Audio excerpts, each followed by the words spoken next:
Rabu, 29 Mei 2024. Judul, Tanda Binatang. Bacalah Wahyu 12 ayat 12 dan 17 lalu Wahyu 13 ayat 7.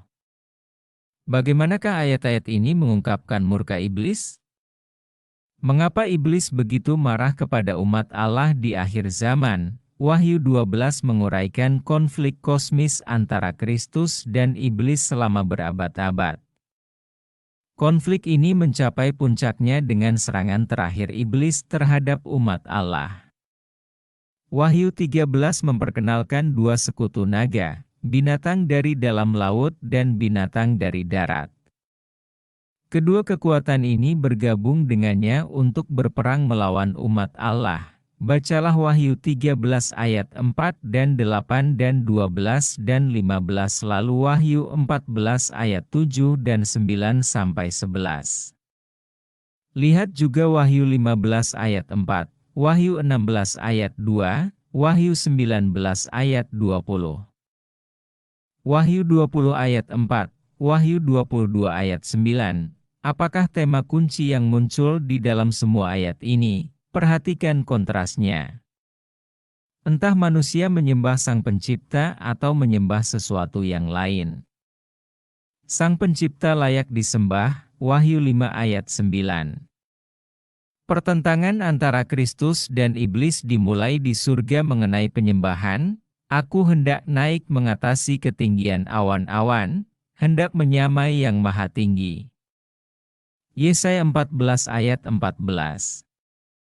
Iblis menginginkan penyembahan yang hanya milik Sang Pencipta.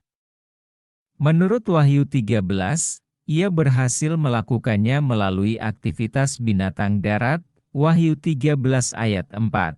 Perbandingan dengan Daniel 7 menunjukkan bahwa binatang darat ini sama dengan tanduk kecil yang berusaha untuk mengubah waktu dan hukum, dan menjalankan otoritas selama 1260 hari nubuatan, yaitu selama 1260 tahun, Daniel 7 ayat 25, bandingkan dengan Wahyu 13 ayat 5, lihat pelajaran 6.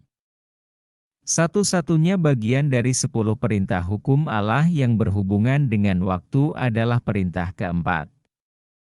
Gereja ini telah berusaha untuk mengubah hari ibadah dari hari Sabtu, hari ke-7, menjadi hari Minggu, hari pertama dalam sepekan.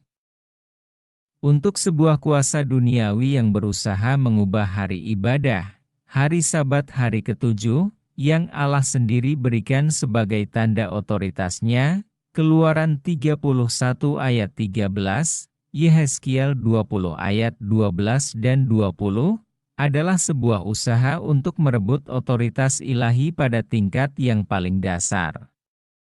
Maka, pada titik ini menjadi fokus dari konflik terakhir mengenai penyembahan yang benar dan yang palsu. Untuk alasan ini, Kitab Wahyu mengidentifikasi orang-orang yang setia kepada Allah sebagai orang-orang yang menuruti hukum-hukum Allah. Wahyu 12 ayat 17, Wahyu 14 ayat 12.